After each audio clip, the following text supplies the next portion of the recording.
Hello students, my name is Nikhil Saini and welcome to our YouTube channel The Unfiltered Education.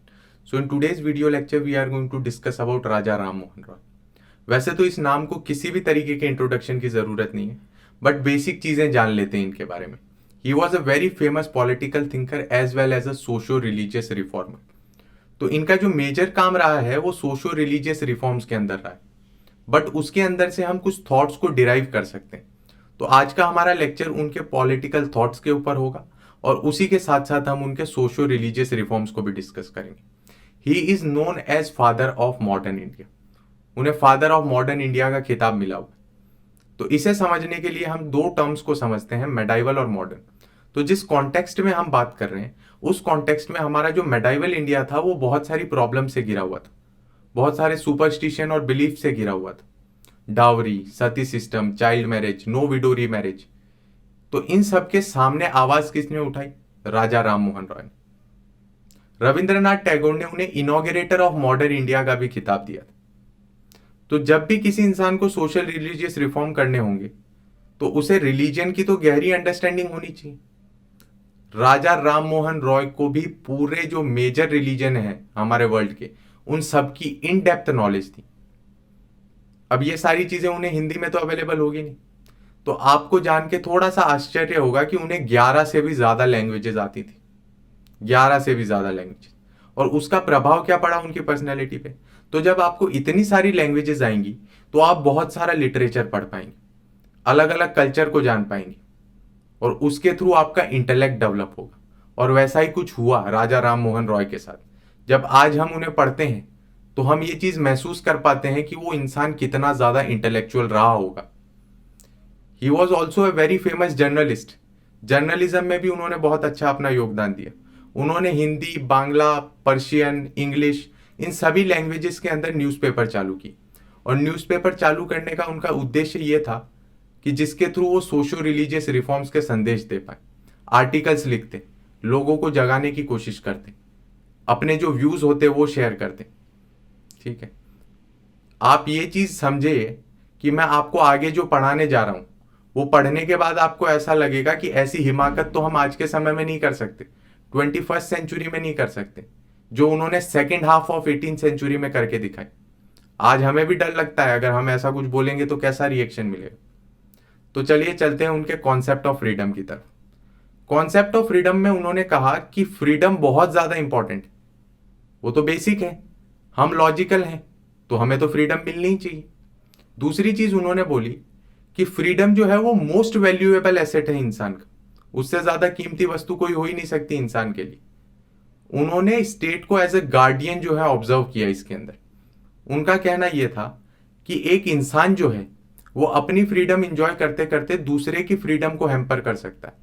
तो अगर ऐसा कुछ होता है तो स्टेबिलिटी और ऑर्डर बनाने की जिम्मेदारी किसकी होगी? स्टेट की होगी. चौथा उन्होंने पॉइंट दिया लोक समग्रह का. अब ये प्रिंसिपल क्या कहता है? लोक समग्रह ये कहता है कि ऐसी फेवरेबल कंडीशन बनानी होगी स्टेट को जिसके थ्रू इंसान इंजॉय कर पाए अपनी फ्रीडम को. थोड़ा और गहराई में समझिए. अगर मैं किसी बहुत ही पुअर कंडीशन में हूं, दयनीय हालत में हूं, तो क्या आपको लगता है मुझे इस चीज की टेंशन होगी कि मैं किस तरीके से अपनी फ्रीडम को एंजॉय करूं? फ्रीडम को एंजॉय करने के लिए कुछ बेसिक चीजों की जरूरत होती. Simply education, a good standard of living, रोटी, कपड़ा और मकान जिसको हम कहते हैं.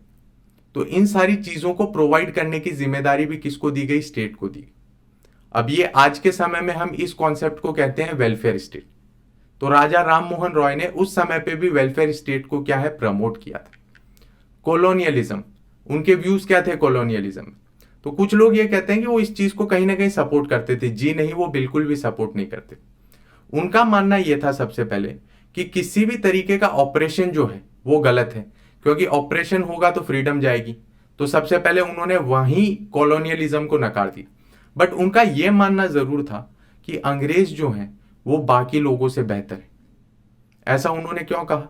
क्योंकि आप सिंपली समझिए ना, अगर अफगान आ जाते तो कई बार कंडीशन ऐसी होती है कि हमें ज्यादा बुरे और कम बुरे में चुनना होता है, तो अंग्रेज कम बुरे थे. अगर ये एग्जाम्पल लेके देखिए, सेकेंड वर्ल्ड वॉर के दौरान अगर जर्मनी का कब्जा होता इंडिया के ऊपर तो फिर हमारी हालत खराब हो जाती. क्या मालूम कौन से गैस चैम्बर में हमें धुआं कर दिया जाता। तो अंग्रेज इन सब कंडीशन के अंदर थोड़े बेहतर थे। राजा राममोहन रॉय का मानना यह था कि अंग्रेजों को जो है ब्रिटिश पॉलिटिकल मॉडल जो है, डेमोक्रेसी जो है, लिबरल आइडियाज हैं, उन्हें इंडिया के अंदर इनकलकेट करना चाहिए, इंडियंस को देना चाहिए। इसके थ्रू क्या है, वो प्रॉपरली रूल कर पाएंगे इंडिया को। बट अल्टीमेटली उनका मानना यही था कि किसी भी तरीके से इंडिया की प्रोग्रेस होगी तो वो होगी अपने सेल्फ रूल के थ्रू। एक चीज ये भी समझिए कि आज हम हैं 200 साल आगे। जब इंसान उस कंडीशन में होता है तो वहां पे थॉट थोड़े अलग हो सकते हैं। तो हो सकता है अब हमें ऐसा लगता हो कि अंग्रेज उतने अच्छे नहीं थे, जो जेन्युइनली नहीं थे, उन्होंने हमें लूटा भी बहुत। बट उस समय पे उस कंडीशन में रह के इन सारी चीजों के बारे में सोचना थोड़ा अलग हो सकता है। तो वो अपनी जगह भी कुछ ना कुछ तरीके से सही ही थे। तो अब हम डिस्कस करते हैं उनके सोशल रिलीजियस रिफॉर्म्स। तो ऐसे तो बहुत सारी चीजें हैं जो डिस्कस की जा सकती हैं, बट एक एक करके हम कुछ मेजर चीजों को डिस्कस करते हैं। सबसे पहला सती सिस्टम। तो सती क्या होता है, जब भी किसी इंसान की मृत्यु हो जाती तो उसकी पत्नी उसकी चिता के ऊपर बैठ के अपने आप को अग्नि दे देती, अपने आप को जला लेती। तो ये चीज किसी भी तरीके से एक्सेप्टेबल नहीं थी, ह्यूमन राइट्स का वायलेशन है। तो इसके खिलाफ राजा राम मोहन रॉय ने आवाज उठाई। राजा राम मोहन रॉय ने ये प्रॉब्लम पहले झेली हुई थी। उनकी भाभी थी जो सती हो गई, पर उस समय पे वो काफी ज्यादा छोटे थे तो कुछ कर नहीं पाए। मन में बात रह गई कि जब बड़ा होऊंगा तब इस चीज को तो मैं जड़ से उखाड़ के फेंकूंगा, और ऐसा ही हुआ। 1829 के अंदर उन्होंने इस चीज को बैन करवा दिया विलियम बेंटिक द्वारा। बहुत ज्यादा एफर्ट्स उन्होंने लगा। उसके अलावा he was extremely oppose to idol worship, मूर्ति पूजा के खिलाफ थे, किसी भी रिचुअल्स के खिलाफ थे। उनका मानना था कि कोई भी भक्ति जो है वो मूर्ति पूजा के थ्रू नहीं होनी चाहिए, रिचुअल्स के थ्रू नहीं होनी चाहिए। फिर उन्होंने कहा कि मोनोथिज्म होना चाहिए, जो हिंदुइज्म के अंदर अलग अलग देवी देवता हैं वैसा नहीं होना चाहिए। सारे जितने भी रिलीजन हैं उनका एक सार निकालना चाहिए, अच्छी अच्छी जो चीजें हैं वो लानी चाहिए, और सिर्फ एक धर्म बनाना चाहिए जिसको पूरी ह्यूमैनिटी फॉलो करे। सो ही वॉज अ मोनोथिस्ट। और इन्हीं दोनों चीजों को प्रैक्टिस करने के लिए उन्होंने ब्रह्मो समाज की स्थापना करी। ही वॉज अ हार्डकोर फेमिनिस्ट। महिलाओं के राइट्स के लिए वो बहुत ज्यादा जो है स्ट्रगल करते रहे। उनका मानना यह था that there should be equal rights to man and woman. Woman को भी प्रॉपर्टी राइट्स होने चाहिए। और जितनी भी तरीके की समाज में आप मान लीजिए प्रॉब्लम्स थी, उन सब के खिलाफ इन्होंने आवाज उठाई। ये चाइल्ड मैरिज के खिलाफ थे। ही प्रमोटेड इंटरकास्ट मैरिजेस। उनका मानना था कि कास्ट सिस्टम कुछ है ही नहीं। Even he belong to the Brahmin family, but फिर भी वो यही कहते थे कि कास्ट सिस्टम जो है नहीं होना चाहिए। This actually institutionalize the discrimination. इसकी वजह से बहुत सारी प्रॉब्लम क्रिएट हो रही। और उनका मानना यह था कि मॉडर्न एजुकेशन मिलना चाहिए स्टूडेंट्स को। जितना ज्यादा मॉडर्न एजुकेशन मिलेगा उसी के थ्रू क्या है, हम यहाँ पे प्रोग्रेस कर पाएंगे। तो इन सारे जो प्रॉब्लम्स हैं उनके खिलाफ उन्होंने बहुत ज्यादा आवाज उठाई। अब उनकी कुछ सोशियो इकोनॉमिक डिमांड्स भी थी। Fixation of maximum rent. तो वो यहां ये कहना चाह रहे थे कि पीजेंट से बार बार जो है अलग अलग तरीके से आप वसूली करते हैं, कभी ज्यादा कभी कम, कभी ज्यादा कभी कम। तो इसको एक फिक्स कर दें जिसके थ्रू पीजेंट का जो है एक्सप्लॉयटेशन ना हो। ठीक। दूसरा, abolition of trade rights of east India company. देखिए कितना ज्यादा इंटेलेक्चुअल डेवलपमेंट रहा होगा उस इंसान का। आज के समय पे भी हमें इस चीज को समझने में बहुत ज्यादा समय लग जाता है कि कहां एक्सप्लॉयटेशन हो रहा है। बट इतनी टेक्निकल चीज उन्होंने आसानी से पकड़ ली कि इनको जो है प्रिविलेजेस मिले हुए हैं कंपनी को, और उन प्रिविलेजेस की वजह से इंडियन ट्रेडर्स फाइट नहीं कर पा रही हैं कंपनी के साथ। तो उनका कहना था कि ये जितने भी प्रिविलेजेस हैं वो हटवाए जाए। फिर उन्होंने बोला कि जो हैवी एक्सपोर्ट ड्यूटी लगाई गई है इंडियन गुड्स पे, इंडस्ट्रियल रिवॉल्यूशन हो चुका था 1760 के अंदर इंग्लैंड के अंदर, तो इंडियन गुड्स को वहां पे बैन कर दिया गया था। बैन मतलब डायरेक्टली नहीं, बट वहां पे tariff and non tariff barriers बढ़ा दिए गए थे। इंडियन गुड्स वहां पहुंच नहीं पा रहा था। वहां की जो इकोनॉमी है वो सिक्योर हो गई थी, इंडस्ट्रीज डेवलप कर रही थी। बट इंडियन गुड्स का क्या, उनका तो वो प्राइमरी मार्केट था इंग्लैंड। सबसे पहले तो हम ही बेचते थे ना वहां पे सामान। तो राजा राम मोहन रॉय का कहना यह था कि ये सारी चीजें आप जो है हटाएं।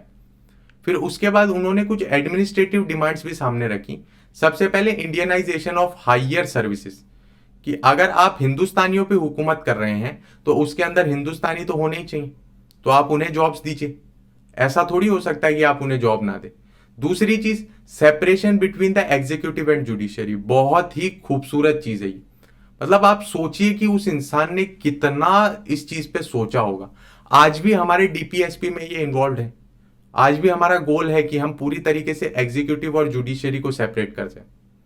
अब इसको मैं आपको एक एग्जांपल के थ्रू समझाता हूं। पहले क्या होता था कि जो डिस्ट्रिक्ट मैजिस्ट्रेट होता था वही एडमिनिस्ट्रेटिव मैजिस्ट्रेट होता था और वही जुडिशियल मैजिस्ट्रेट होता था।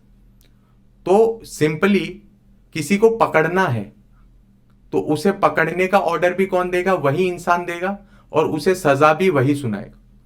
तो ये तो प्रिंसिपल ऑफ नेचुरल जस्टिस का ही वायलेशन है। कौन इंसान अपने आप ही पकड़ सकता है और अपने आप ही उसको सजा सुना सकता है?